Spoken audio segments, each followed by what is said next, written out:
Et salut les crypto lovers, c'est Weltemer, bienvenue pour l'édition du 25/7/2022 du petit journal des cryptos.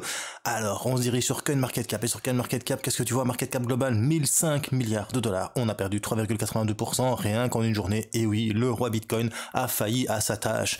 Il devait casser la moyenne mobile 200 sur le weekly, mais il n'a pas réussi. Et comme je te l'ai expliqué hier, c'est logique, c'est pas la première fois où on arrive à casser une résistance aussi majeure sur le Bitcoin. Mais on voit ça tout de suite après, lors de l'analyse weekly. D'ailleurs, le Bitcoin continue de chuter à 21 852 $, il perd 4,05%. Ethereum est à 1513 $, il perd 5,51%, suivi du Tether, de l'USD Coin, le BNB qui perd 3,14%, le petit Ripple de Jean Périfard, 5,19%, la petite Cardano, la petite Edawang de mon cœur, 5,54%, Solana perd 6,19% et le Dogecoin 5,24%, bien évidemment.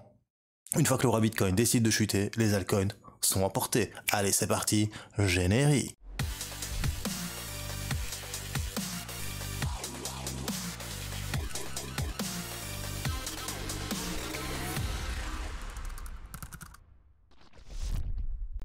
Alors si t'es nouveau sur la chaîne, bienvenue à toi, moi c'est Weltemer, n'hésite pas à t'abonner ou à actionner la petite cloche de notification si bien évidemment ce petit journal du crypto te convient et te plaît. Je suis une personne qui répond à tout le monde, je ne vends rien, je suis juste là parce que j'aime la crypto-monnaie. Tu peux en retrouver aussi sur tous nos réseaux sociaux, ici tu vois le compte Twitter Culture Crypto, il y a aussi le compte Twitter Weltemer où je me pose mes petites analyses techniques quand j'ai le temps. Voilà, c'est parti.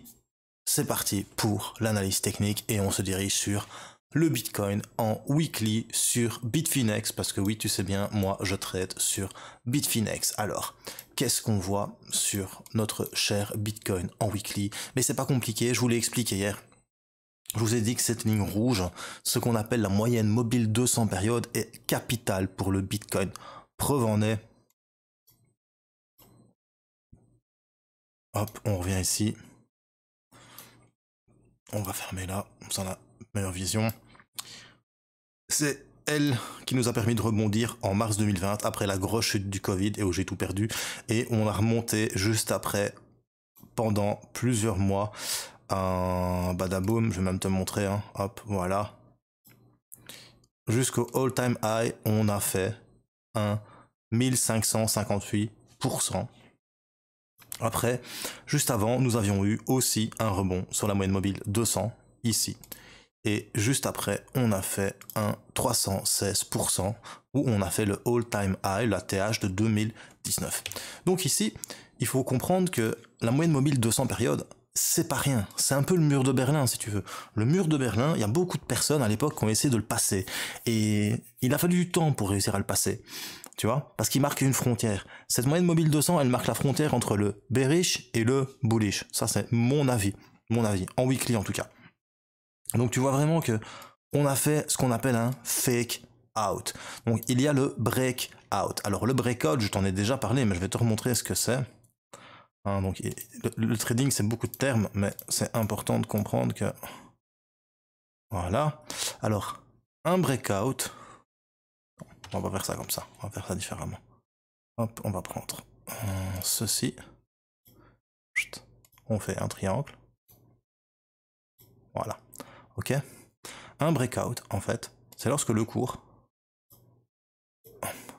est, par exemple, sur un triangle haussier, il est en train de compresser, voilà, et puis il casse à la hausse. Et une fois qu'il a cassé à la hausse, il confirme sur la résistance du triangle qui se trouve ici. Tu vois? Attends, hop, qui se trouve ici. Il vient chuter, rebondir, faire un pullback et il repart. Et en fait, il confirme la précédente résistance en support. Tu vois? Un point de résistance, deux points de résistance, breakout, pullback, confirmation de support et on repart à la hausse. Ça, c'est ce qu'on appelle un breakout. Et bien en fait ici, le Bitcoin, il a fait tout à fait le contraire. Il t'a fait croire. C'est pour ça qu'on dit fake out. Donc c'est une fausse sortie. Ici, le Bitcoin, il t'a fait croire, il t'a fait « Hey bro, c'est to the moon cette semaine. On va aller chercher la moyenne mobile 200. » Pourtant, je vous l'ai dit qu'il fallait rester attentif à ça. Vous voyez, le Bitcoin, pendant la semaine, il est monté. Donc il a breaké la moyenne mobile, il a breaké cette résistance entre les 21 724 et les 22 486 $. Donc il a monté. Tout le monde disait to the moon. Moi, je vous avais dit, attention, il faut attendre la fin de semaine, voir où est-ce qu'on va clôturer. Parce que la clôture, c'est ça le plus important.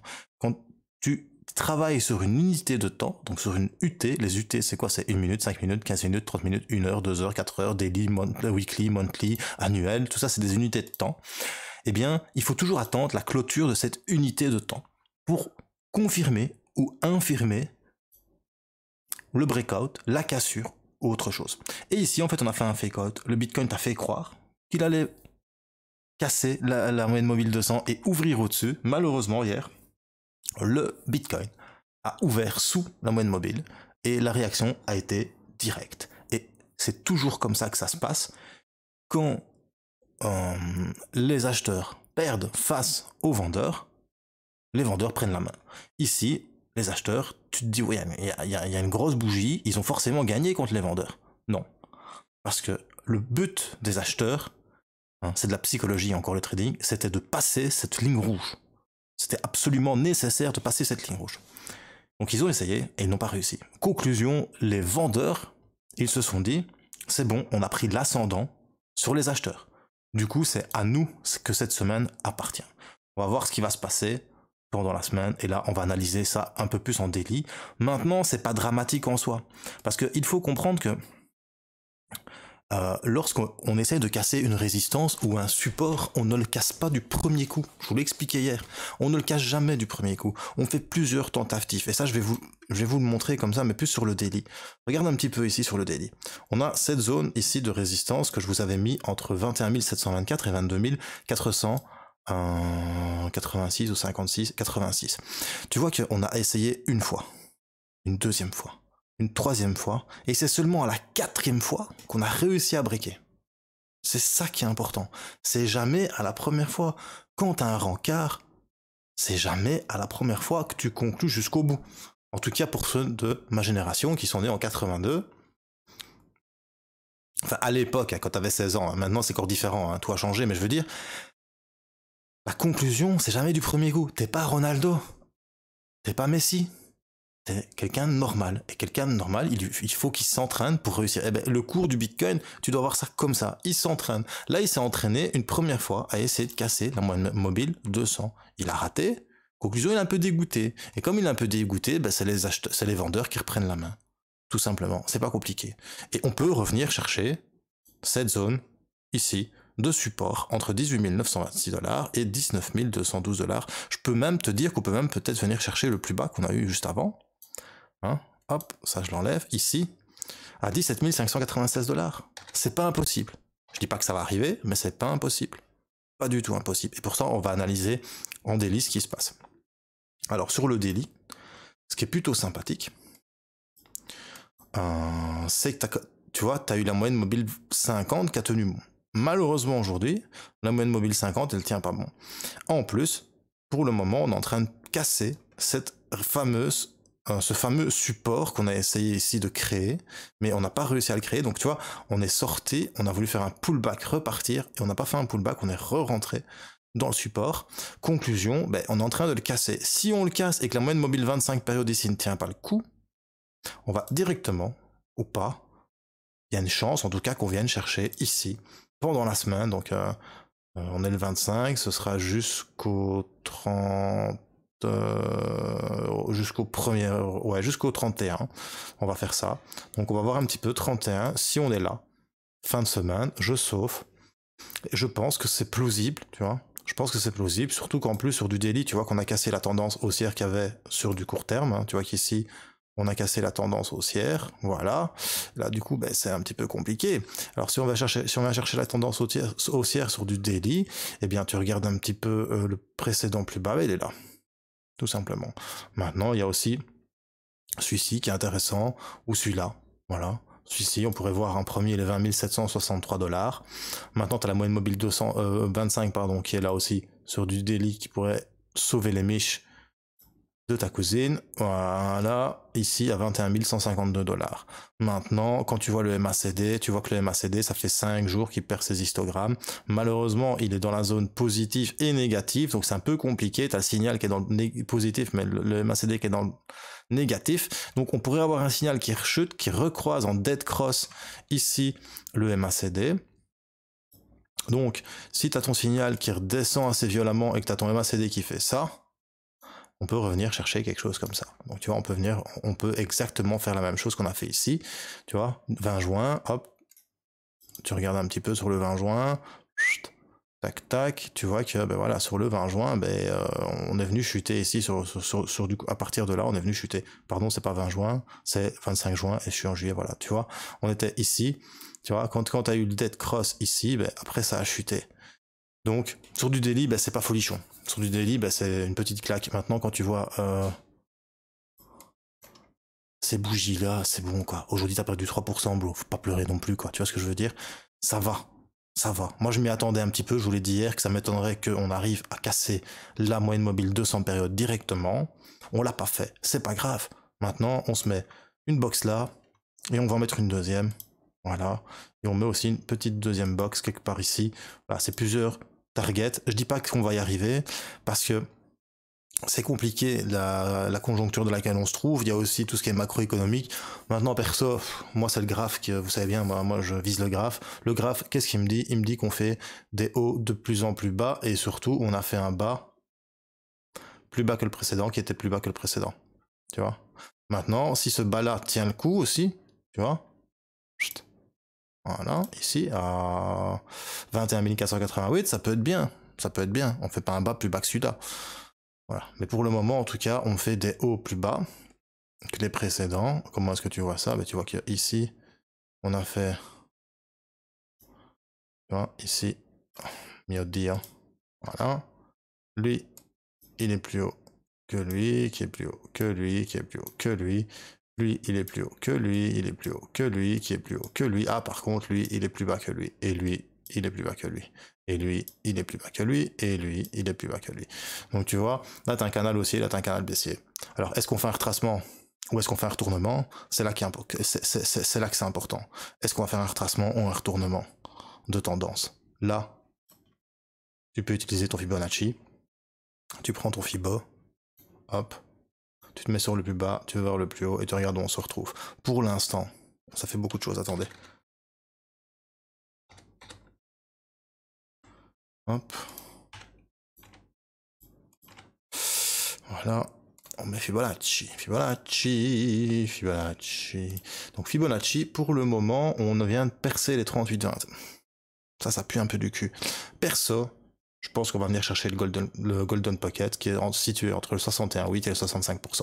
Donc je pense qu'on va venir chercher les 20 612 et les 20 985 $. Donc au final, ma deuxième box, elle n'était pas si mal placée. Donc voilà, est-ce qu'on va venir ici ou est-ce qu'on va venir faire un retracement de 100%?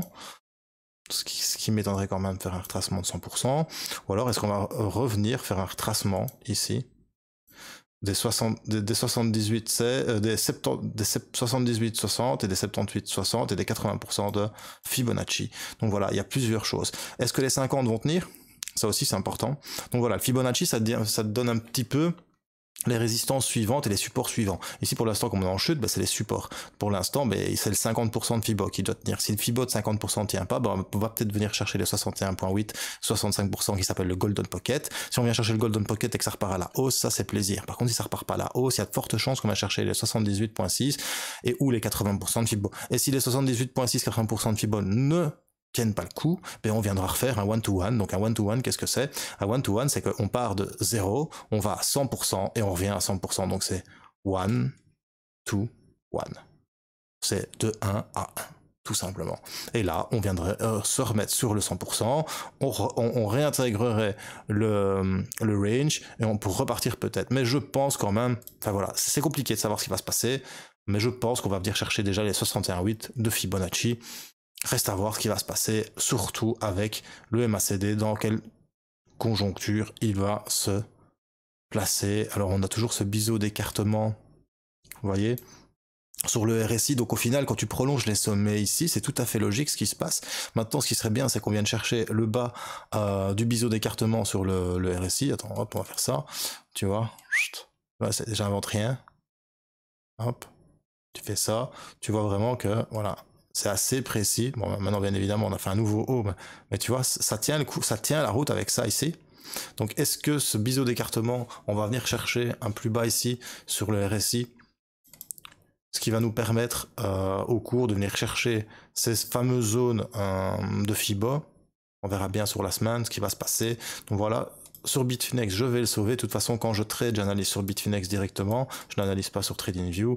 Donc voilà, c'était l'analyse technique du Bitcoin en weekly et surtout en daily pour vous montrer un petit peu ce qui va se passer la semaine prochaine. Est-ce que Bitcoin va rebondir, ce qui est peut-être possible aussi, hein, c'est peut-être possible. C'est vrai que j'ai pas donné l'éventualité d'un rebond sur la 50 et revenir chercher peut-être le 100%.